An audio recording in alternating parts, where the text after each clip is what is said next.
Hello, it's Lawrence Romanosky and Aidan Goss from Calgary, Canada. We're shooting from just outside the Lugnuts facility. And this car behind us is a 2019 BMW M2 competition. And we'll do a comprehensive walk-around video of this car in preparation for the auction. We'll break the video into sections. We'll do an exterior walk around, an interior walk around. We will put the car on the lift. We'll video what it looks like underneath. We'll do a paint meter reading. We'll go through some of the the maintenance history of the car, and then we will wrap it up with a driving video. What our objective is to give the viewer, somebody who's potentially a buyer for this car, a really thorough walk-around video where we go through every square inch and address all of the relevant details when it comes to, what you need to know about buying, a late model BMW. Okay, so with that, let's start with just a little bit about the BMW M2. The people, I think, who are looking for an M2 probably know lots about an M2, and I'm sure more than I do. The small compact sports sedan was something that was really maybe not invented, but certainly popularized with BMW, with the 1600 and 2002 series in the 1960s, where BMW had a relatively big engine in a small car and set up as a driver's car. Okay, so that really was the foundation of the BMW car company. The larger, the larger coupes and sedans came later, at least sold in numbers. And then, of course, they've moved into, all, segments, including the SUVs. But the small, compact sports sedan is really the core of the BMW brand. As the cars get more technically laden, they get bigger, they get heavier, and the small sports sedan has grown over the years. To the point where BMW, I think, wanted to kind of get back to their roots and maybe back to, maybe this car's spiritual predecessor, which was the E30 M3 that would have come out in the late 80s, maybe 1990, can't remember. Anyway, so they came out with something called a 1M in, I think, 2013, something like that. And this brought BMW back to their smallest car, but with a larger engine. Then we got the BMW M2, which was, I believe, came out in 2017. We had a really nice one not long ago. The M2 is this body shell. It was the original generation, or OG M2, and fabulous car. It was criticized at the time, though, as maybe not quite being an M car. It didn't have the, critically, it didn't have the BMW M engine, the bespoke engine. The origins of that were the BMW M1 with the Paul Roche designed straight six, with this beautiful engine with beautiful individual throttle butterflies, etc. And then that was for their limited edition M1 supercar. But then they came out with versions of that in the first M3 and M5. And that also became part of the BMW M lore and brand identity for the M series, which was this special bespoke M engine. The original OG M2 didn't have one of those, so it was criticized. It used more standard BMW production components rather than bespoke M components, and people complained a little bit that it wasn't a true M car. So they addressed that with the second version of the M2, this one, the M2 Competition, where the engine was changed from a single turbo to a twin turbo. It's the same engine that was in the M3, so a bona fide M engine.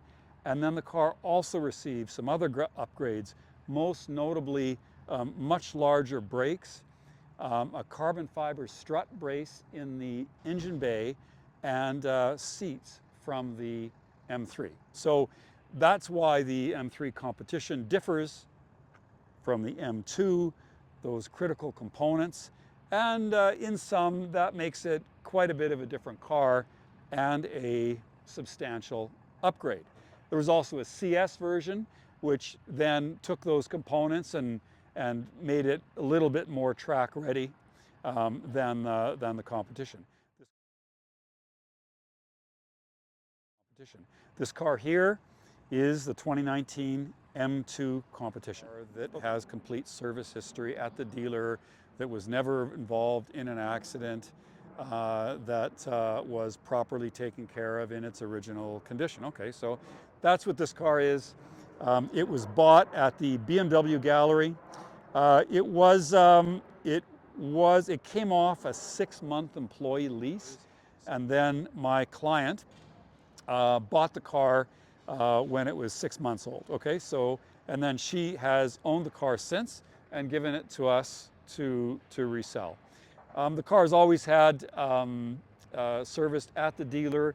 It's had warranty until April of 2025, so it had the extended warranty, and part of that warranty was BMW including service in the car. So as part of this package, the service was always included, the car was under warranty, and it always went back to the dealer. The car was checked out prior to coming here at the end of the warranty, and the car has no issues. There's no check engine lights, there's no problems with the car, there's no outstanding issues, there's no deferred maintenance on the car. In fact, this car hasn't really needed anything but scheduled maintenance. You know, the rear tires were replaced, and the filters and fluids and all the usual maintenance that BMW calls for was undertaken by the dealer. And other than that, it's been a perfectly reliable car, which is good because, you know, any non-scheduled maintenance involves a certain amount of invasiveness to fix whatever's broken. Despite the best intentions of the dealers and the techs, there can be some evidence of this invasive work, and everything from broken or lost fasteners to cracked pieces to, you know, just things that happen to cars when you're trying to fix them. So in some cases, the work gets done and you can never tell anybody was in there. Other cases, the work gets done and, well, you can tell. So everything else being equal, a car that's never needed anything is a better car than one that's had a bunch of maintenance work. Also, it has been true in my experience that cars that have been unreliable, that have a history of warranty work, that have been bad cars, or let's call them lemons or whatever, they never get better, or rarely get better. It's not the case where, well, it had all these things wrong with it, but now everything's fine and it's good. More often than not, it's the case of the cars that needed a bunch of warranty work when they were under the warranty period still require work, only you have to pay for it after. The best cars are the ones where nobody had to touch, and that is this car. Okay. So let's go now to just a walk around. I mean, the car has 27,000 kilometers. It looks beautiful. The paint looks beautiful. It looks new, or almost new. There's very, very few minor flaws in it, which I'll point out right now, and then I'll get a paint meter on it. So I'll walk around the car and I'll point out anything that is different about it than when the car sat on the showroom floor when it was new. So let's get started on that. We'll start with the most vulnerable area, which is the front bumper cover. Now, this car has PPF, the protective film, and we see it on the front bumper cover, both front fenders, the hoods, the hood, and the mirror. We see it covering the A-pillar up to this point, and the top of the windscreen. So basically, from here forward, and all the front clip is protected by film, which in Calgary is desirable because there's a horrible amount of rocks on the road. If we look at the film, you might find, and you can bring the camera over here, I mean, you find a couple of marks, like tiny marks in the film, if you look for it. I mean, it looks new. I mean, there's evidence of some where a rock has hit the front, it's pierced the film, and there's a little bit of a bubble around where the film has lifted. We see that in a few occasions. There's nothing that I see that actually went through the film and chipped the paint. I do know from looking at the car underneath that if we go under here, we can see a little bit of the film has been scraped on both sides of the car. So that, if you look in the undercarriage portion of the video, you can see that. Now, you can't see that unless it's on a hoist, but I know it's there. Okay, so going around the car, I look at the hood. I don't see anything on the hood. On the windscreen, Calgary is not a good place well, it's a good place to have a windshield repair shop. It's not a good place to try to keep your windshield clean. I see, or without rocks, I see a little pit there, and there's a few other small pits in the windscreen. There is no crack in the windscreen. There's nothing big enough to need filling. The windscreen does not need to be replaced. This is the original windscreen that has gone on the car. Sometimes if you replace the windscreens, they don't do it properly and you can get, you know, water leaks, etc. This windscreen is the BMW one. It's never been out of the car.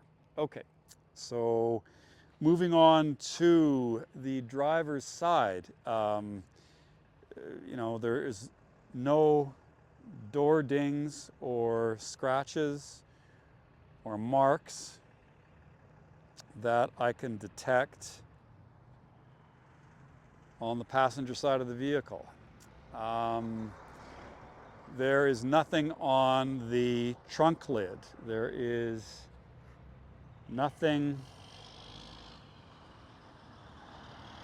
on the rear bumper. There's no cracks in the lights. Oftentimes we see bumper covers that can be marked up from loading suitcases or luggage, etc. Now this does have a piece of 3M covering this to protect the paint, but I don't even see the 3M that's marked. This tells me that somebody was careful when they loaded stuff in the car, if they in fact ever did load things in the car. Okay, well, we're in the trunk. We can see we have the original carpet mats. There's rubber mats there. We have the original license plate bracket for the front, which they don't require in Alberta. We have the trickle charger, which is then wired to the battery and lives underneath this panel. And we even have the manual for the trickle charger if you should need that. There are no marks in the carpet. It doesn't really look like anything's ever been in the trunk. The mat's perfect and basically as new under there. We can move to the passenger side, and again, that's just dirt. I don't see anything on the rear bumper cover, rear quarter, door panel. I don't see any road rash on the sills, and there is a piece of protective film from the factory that is on the rear quarter. There's a little mark here. You can get that. And I don't see any ring marks or any other marks around the door handles. No chips in the mirror, and no other marks. I mean, it says 27,000 kilometers. I don't think the car's condition can be reasonably faulted. It can't be reasonably faulted. It's as good a 27,000 kilometer 2019 BMW as there is. Okay, there's no faults in this car. There's no problems with this car. There's no way anybody could reasonably criticize the condition of this car. If you were, I mean, well, there just isn't. I mean, we could spend 3 or 4 days polishing the underside of the car, which is kind of fun, but it looks great the way it is. I mean, there's really nothing that you'd need to do to this car in terms of reconditioning, and we didn't recondition anything. There's just nothing you can do to this car. A couple of the wheels had marks on them. We have this one wheel that has a scrape that we're sending out to be refinished. It just hasn't been done yet. So I guess this is the only flaw, but we're fixing that. And then I think there were a couple of marks on the other rims, really minor. This one is just paint, and so we're actually gonna touch that up, but it's there. And again, this one also has some marks just in the paint, not scraping the metal, that we're gonna touch up. So those are the only flaws on the car, and actually we're addressing those before the car is sold, okay? So let's have a look under the hood next. And, oh, we pull it twice on this car, I keep forgetting. All right.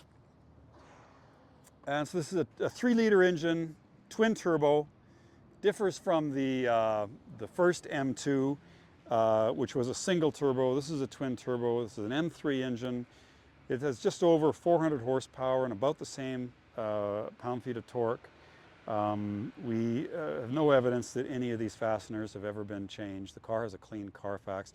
We do have this beautiful carbon fiber strut brace that is in the M2 competition, but not in the first generation M2. There's not too much to see here. It all looks good, and critically, it doesn't look like anybody's ever been in here. Okay, it's just an engine bay.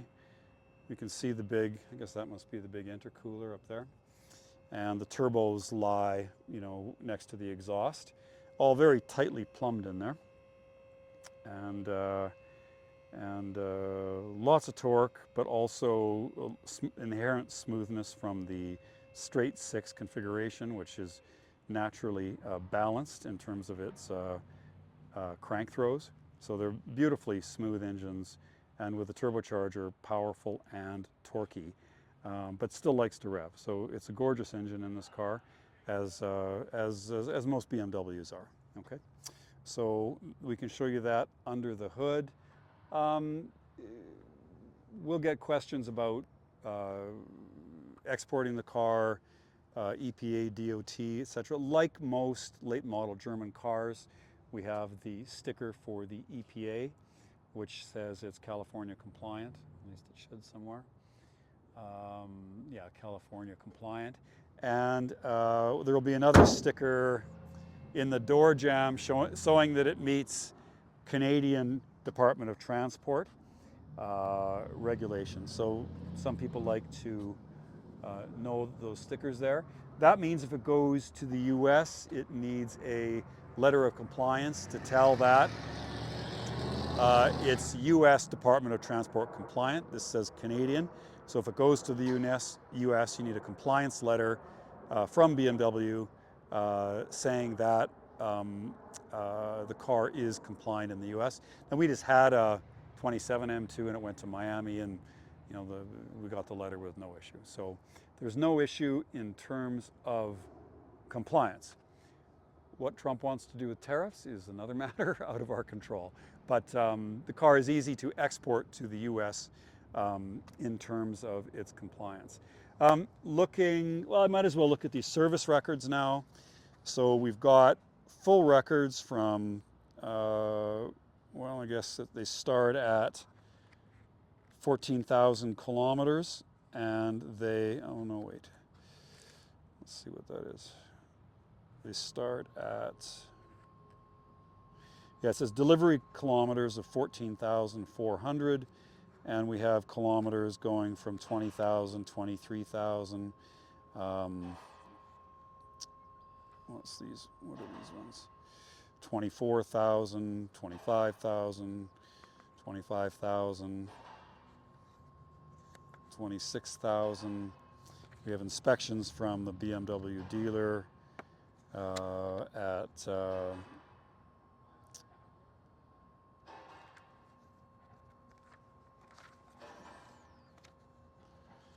26.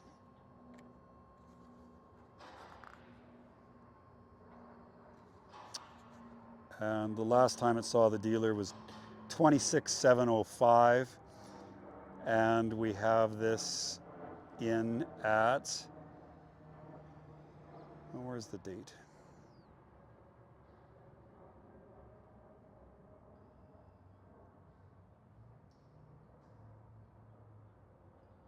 I think it would have a date on it. April of 2025. Okay, so in April in 2025, just before the extended warranty was up, the car visited the BMW dealer. It got a full inspection, and that was at 26,703 kilometers, and the car has now 27,225 kilometers. Okay, so that is exactly what you want to see with a maintenance history. I've looked through all this, and there's nothing exceptional in there. It's all just regular servicing. No invasive maintenance, no reoccurring problems, no electrical issues, no evidence that something was damaged on the car and replaced. So basically, absolutely exactly what you want to see when you look for the maintenance records on a car, particularly a high-performance car like this BMW M. So inside, we have, again, it's basically perfect, impossible to reasonably fault. We can bring attention to some areas of cars which are susceptible to damage. One of them is the sill plate. If people scuff their shoes over it, this can get scratched. Particularly if the car is driven in winter and there's a bunch of gravel and so on, this can get chewed up. The weather strip, again, can get scuffed and torn, and it isn't. Depending on the person and the material, the bolster can suffer wear. Actually, depending on the car and person, fairly easily. If it's somebody who's heavier and maybe not that limber, you can see chafing on the threads on the seat, and you can see scuffing of the leather fairly early on in a car's life. This isn't the case here. The leather looks brand new. The woman who owns the car runs marathons and has no trouble getting in and out of her BMW without wrecking the bolsters on the car. I've seen some Ferraris with some wealthy, heavier set gentlemen, and in under 5,000 kilometers, they're wearing through the leather. Anyway, this is perfect. Also, sometimes we see people with rings mark up the paint. We don't see it here. Again, the rings can be damaging. We might see it on the top of the steering wheel, on the gear shift, We don't see it here. It's perfect. Sometimes, people might not be that careful when they throw things on the center console, and these areas can get scratched. Again, I don't see any of that here. The top of the dash looks perfect. This black piano lacquer wood, or whatever it is very susceptible to scratching. And so, if the car is dirty, then the dirt acts as an abrasive, and then you can scratch up a lot of things. If the car is well cared for and kept clean, then generally you don't see any marks on the car. So this is an example of a car that we didn't really do anything to. It arrived like this. We didn't need any reconditioning. We didn't need to polish any of the wood or replace any trim parts or do anything like that. It's just always been kept in good condition from, again, from a woman who was very careful. Her profession was a project manager, and so it's no surprise that with a person that has that job that I get a nice binder and it has all the service records that are all collated nicely in order and so forth. It's not always like that. Sometimes you just get a glove box full of crumpled paper, and sometimes you don't even get that because the person threw out all the records. This isn't that. It's a fastidious owner. The condition of the car reflects that.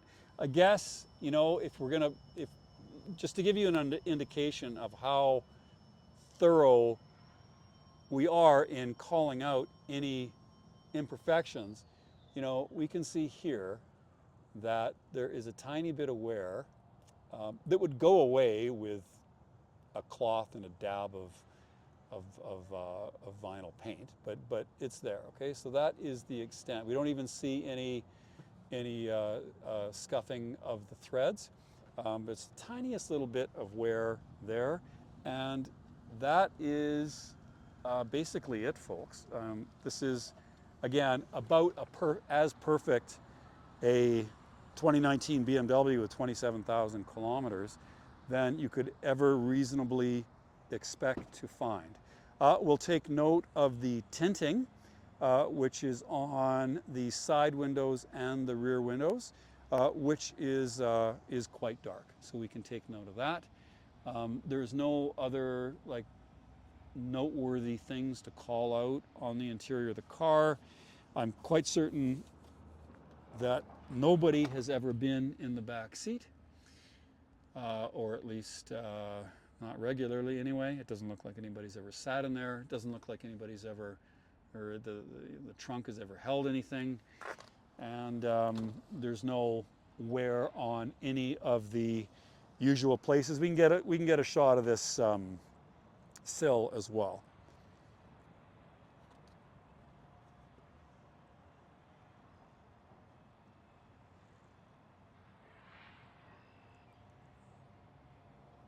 All right, and let me get our paint meter just so I can go through that.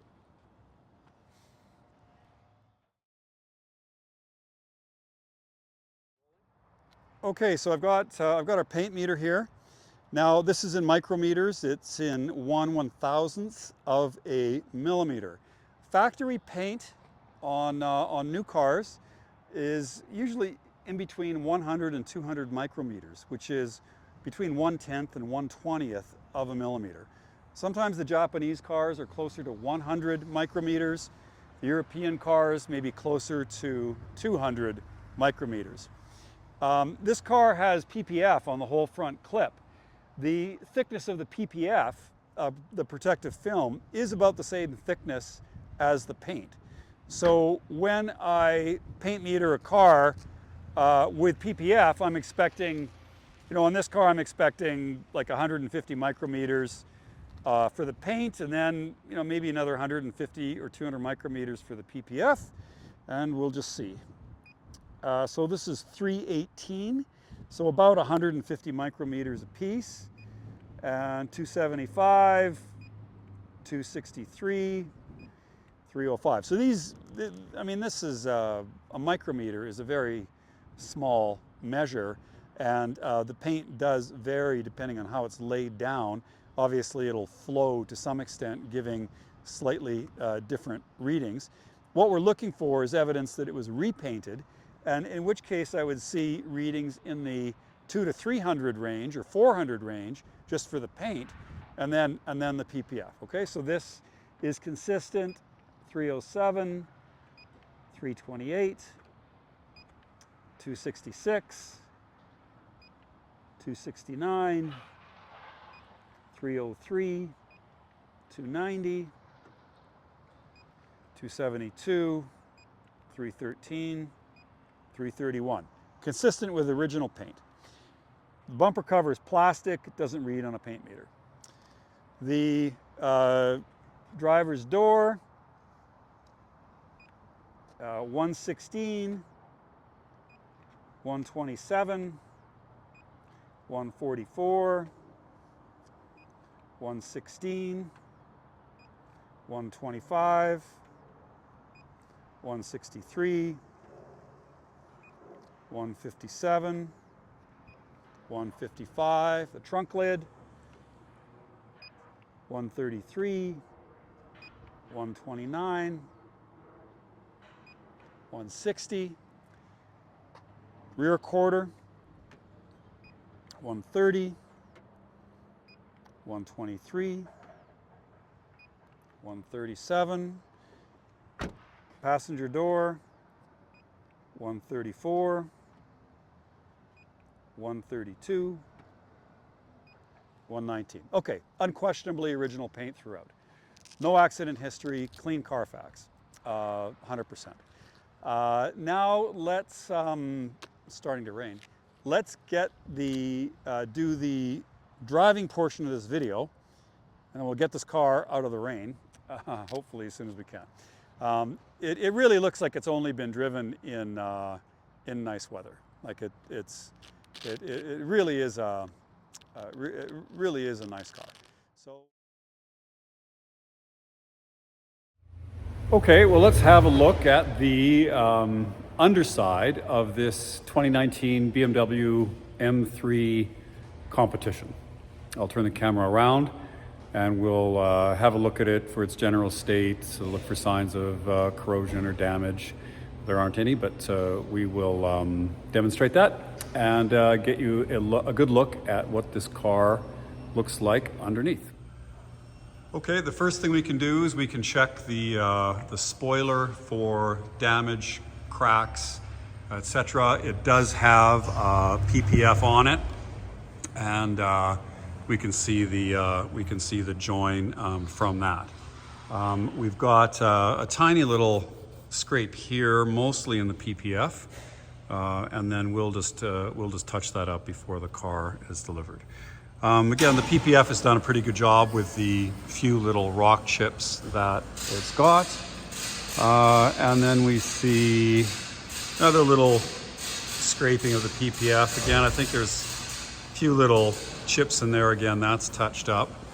Otherwise, the lower bumper cover looks good. We can see we've got a little bit of a score there. There's the PPF. Again, that is glue, and that is a scrape. So again, these areas will get touched up. If we look at the front body panels, these are vulnerable. They can get scraped up, they can get cracked, and we don't see any of that. The fasteners can start to rust, even in a few years in Calgary, and these haven't. I don't see any, or just the tiniest little bit of scraping on these sacrificial plastic pieces. Now also it's worth mentioning that when the car gets serviced, these under trays generally need to come off, and if the person working on the car was a little bit sloppy, they might not put all the fasteners back in, or they might over tighten them and crack these panels. I see that all the time, okay? So this one doesn't ever look like it's been disturbed. All the fasteners are in place. None of them are corroded, and none of the plastic is broken. Also in the radiators, I just see sort of a normal amount of contact from various debris. Of course, the soft aluminum is very susceptible. These can be a big mess, and these ones are in nice shape. I've seen even like birds and animals still in these things, so this one is okay. Going around to the front suspension, we're not expecting anything with a 27,000 kilometer car, but we can check the rubbers. Again, main thing we're looking for here is evidence of corrosion from the fasteners, and they're all in place and none of them have started to rust. We still have the original factory tags on the wheels. Here's a good look at the 6-piston front calipers and the rotors. These are like a competition-derived rotor that has an aluminum center for lightweight, and then the steel outer rotor to absorb all the heat, and then they're affixed with pins so that there's no heat transfer from the steel to the aluminum. And we can look for a ridge on the edge of the brake rotor, which is an indication of how much of the rotor is worn and when they need replacement. And we've got a little bit of a ridge there, not enough to call for replacement. You can see the brake pads there, which are, I don't know, almost a centimeter of pad there, 7-8 millimeters for sure. And I would call these rotors at about 30% worn, 70% remaining. Of course, we expect to see that on the other side. And again, there's a tiny little lip there, and we can see lots of material for the pads. Going around while we're on the brakes, the rear brakes have an easier time, of course, and we've got, again, a little bit of a lip there, lots of pad, and maybe this is 25% gone, 25% gone, 75-80% remaining on the rear brakes. I guess we can look at tires while we're there. I believe the car has had a new set of rears. So we'll have a look at those. And Michelin Pilot Super Sports, and looking for the date code on the tire. Where is it? So these date code to the 5th week of 2024, which is consistent with the service records. And I believe these are original to the car in the fronts. And again, let's look for the date code on that. And they're the 25th week of 2018. Okay, so that is consistent with the invoices. We can also look for evidence of improper jacking, which can break the plastic sills and break the under trays, and we can see that there's not a whole lot of clearance from the pad to the arm, and you have to be a little bit creative on how to lift it properly so that you do not break anything. Not everybody is, and these panels can get cracked. Okay, so we see that this car has always been dealer serviced. Of course, you're hoping that the dealer knows how to jack their own cars up, but I wouldn't count on it in every case, because we see an awful lot of broken pieces underneath cars here. All right, so all that's in good shape. The rear wheel well, again, looking at the exhaust, there's no evidence of any damage. The car didn't hit any debris. We have, again, all the fasteners are in place. They're not corroded. No dents in the exhaust. No corrosion of any of the heat shields. You'd think on a late model car that's only a few years old, you wouldn't have to look for this. But we see a big difference in Calgary, a car that has been driven in the winter. In the salt, after only a few years, can start to really have visible rust. And after 4 or 5 years, you can't even get the bolts off. So this car has no evidence of corrosion on it. And it's a very low kilometer car with, in a multi-car family, you wouldn't expect that it had a lot of winter mileage on it, and it doesn't. Okay, so everything looks good. I can't, you can't really fault it. It's completely honest. We haven't touched it. We haven't done anything to the car other than just clean it. So no surprises here. A few little marks on the bottom of the spoiler. We'll touch them up. The car has had the benefit of the 3M on all the front clip and including the front bumper, and that's done its job to protect the finish on the car. And so can't think of much more to show you on the underside of this M2, only that there's no surprises. It's just a nice, clean, well-maintained car. Okay. Let's do the driving video on this car. Key fob in the center. Start the car. We'll just change the manual steering, which is fine. Tilt and telescope. This is a driver's car. I mean, it's reminiscent of a Porsche 911, where you just kind of really just have the basics. Okay, so there's no warning lights, there's no check engine lights, and I'm not sure how we get the mileage on this thing. What do we do? Oh no, it's there. I just can't see it. 27,225, and so let's go off. So 6-speed manual gearbox. We have a very direct throw. I've driven this car just once.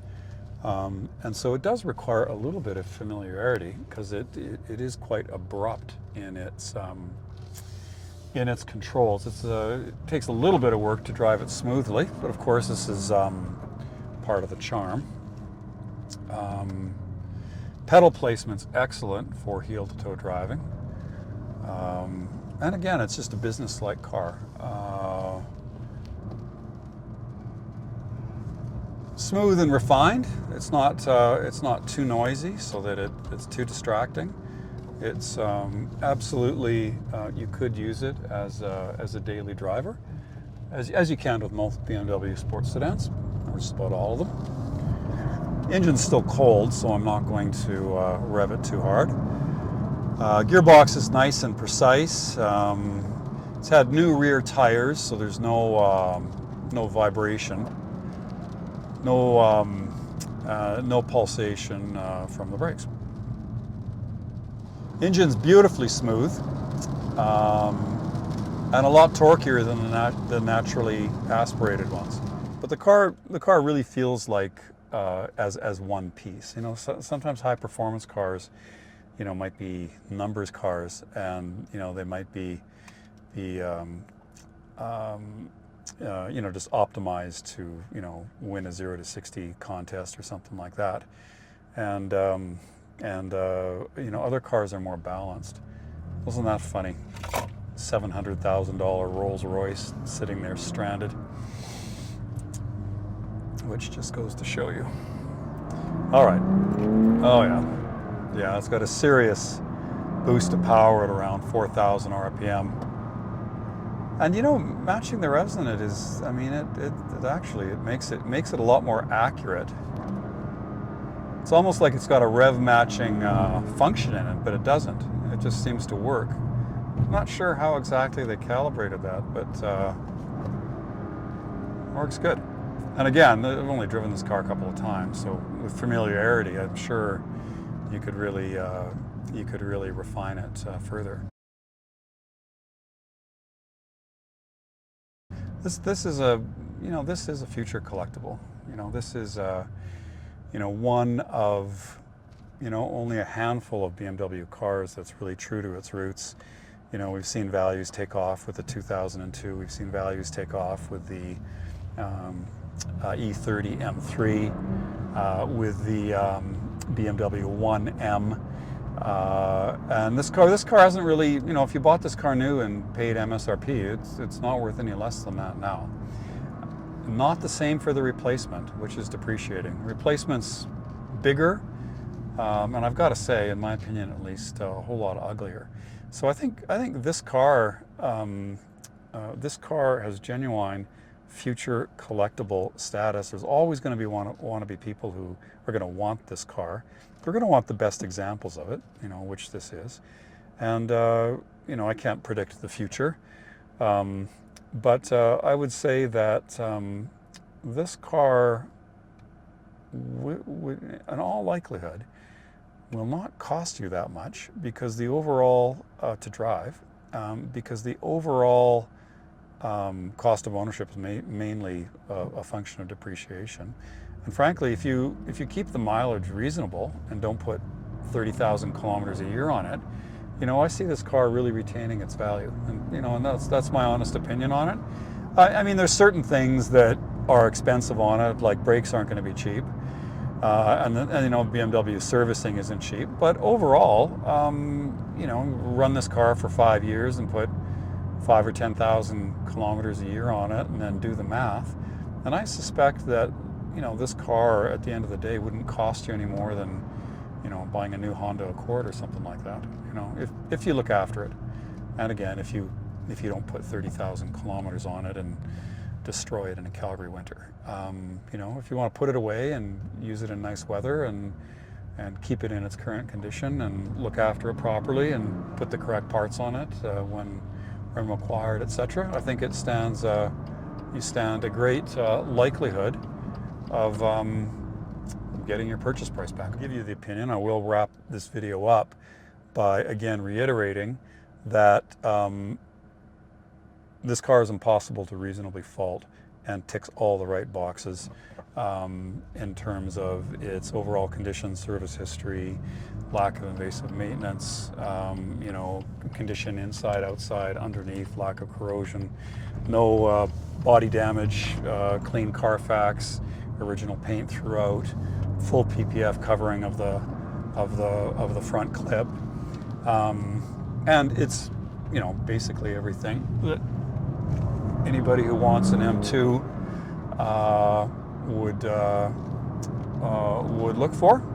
And with that, Lawrence Romanosky and Aidan Goss in the 2019 BMW M2 competition. And we'll sign off. We'll leave it to the bidders to decide who's going to own this car, who's going to be the next custodian.